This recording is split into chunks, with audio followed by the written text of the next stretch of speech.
आप गाना सीखना चाहते हो लेकिन पता नहीं शुरू कैसे करना है, so this video is for you. अपनी आवाज़ से पहले ये देखना ज़रूरी है कि आपके कान म्यूज़िक समझते हैं या नहीं। इसके लिए कोई इंस्ट्रूमेंट की हेल्प लेनी होगी, जैसे हारमोनियम या फिर पियानो। उस पर आपने कोई भी स्वर प्ले करना है और गा के उससे नोट मैच करना है।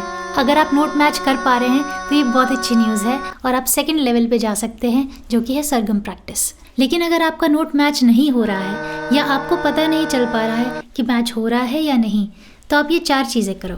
सबसे पहली चीज़, दिन में 1 से 2 घंटा बैकग्राउंड में तानपुरा प्ले करके छोड़ दो। तानपुरा के स्वरों से जो रेजोनेंस क्रिएट होता है वो आपके कानों के थ्रू ब्रेन में जाके अपनी एक जोन बनाता है, एक मेमोरी क्रिएट करता है। और जब आप रियाज करने बैठते हो और सा लगाते हो तो आप नोटिस करोगे कि आपका स्वर बहुत जल्दी मैच कर रहा है। दूसरी चीज़, जब भी आप रियाज करने बैठो, सबसे पहले आपने 10 मिनट सा लगाना है तानपुरे के साथ। सा हमारे किसी भी स्केल का बेस नोट होता है और हमारा सा अगर मजबूत नहीं होगा तो हमारे बाकी के स्वर भी ऊपर नीचे होते रहेंगे। जब आपका सा लगने लगे तो तीसरे नंबर पे आपने गा और पा का रियाज करना है, क्योंकि तानपुरे में सा और पा स्वर छेड़े जाते हैं, तो उन दोनों की फ्रीक्वेंसीज जब मैच करती हैं तो उसमें गा रेजोनेट होता है। इसलिए सा के बाद सबसे इजी है पा लगाना और फिर गा लगाना। जब आपका सा, गा और पा लगने लगे तब आप बाकी के स्वर भी हारमोनियम के साथ बजा के प्रैक्टिस करो।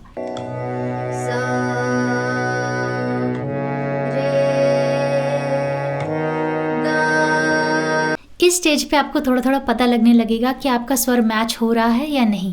लेकिन अगर तब भी पता नहीं चल रहा तो आई वुड सजेस्ट कि आप किसी गुरु से कुछ क्लासेस लीजिए शुरू में। वो आपको बताएंगे कि आपका स्वर कितना ऊपर हो रहा है, कितना नीचे हो रहा है और कब एक्यूरेट हो रहा है। ये सारी चीज़ें करते वक्त ये ज़रूर ध्यान रखना है कि आपका पोस्चर बिल्कुल स्ट्रेट होना चाहिए ताकि एयर फ्लो अच्छे से हो, और आपकी माउथ शेप ओवल होनी चाहिए, ना कि जब आप सारे स्वर धीरे धीरे लगा पाएं तब आपने करना है सरगम की प्रैक्टिस। जो हमारे 7 स्वर हैं, सा रे गा मा पा धा नी, इनको आपने असेंडिंग और डिसेंडिंग वे में प्रैक्टिस करनी है। शुरू में आप हारमोनियम के साथ प्रैक्टिस कर सकते हो, उसके बाद आपने हारमोनियम छोड़ देना है और ये आपने रिदम के साथ प्रैक्टिस करना है। पहले स्लो और बाद में धीरे धीरे फास्ट कर सकते हैं। 7 स्वर की प्रैक्टिस करने के बाद आपने 12 स्वर की प्रैक्टिस करनी है, क्योंकि हर गाने में शुद्ध स्वर हो ये ज़रूरी नहीं होता। किसी में कोमल रे या धा, किसी में तीव्र मा, इसलिए 12 के 12 स्वरों में हमें कंफर्टेबल होना बहुत ज़रूरी है। तीसरा स्टेप है, जो भी आपने फेवरेट सॉन्ग्स है उनमें से कोई ईजी सॉन्ग चूज़ करो और उसको 10 बार सुनाओ। इस बार आपने उसे एंजॉय करने के पर्पस से नहीं, ऑब्जर्व करने के पर्पस से सुनना है कि उसमें किस तरीके से स्वर लगे हैं, कैसे मींड यूज़ की गई है। 11वीं बार आप उसको गा के ट्राई करना, आपको बहुत इंप्रूवमेंट फील होगी। तो ये सारे स्टेप्स आप 1 महीना ट्राई करो और मुझे बताओ फ़ायदा हुआ कि नहीं।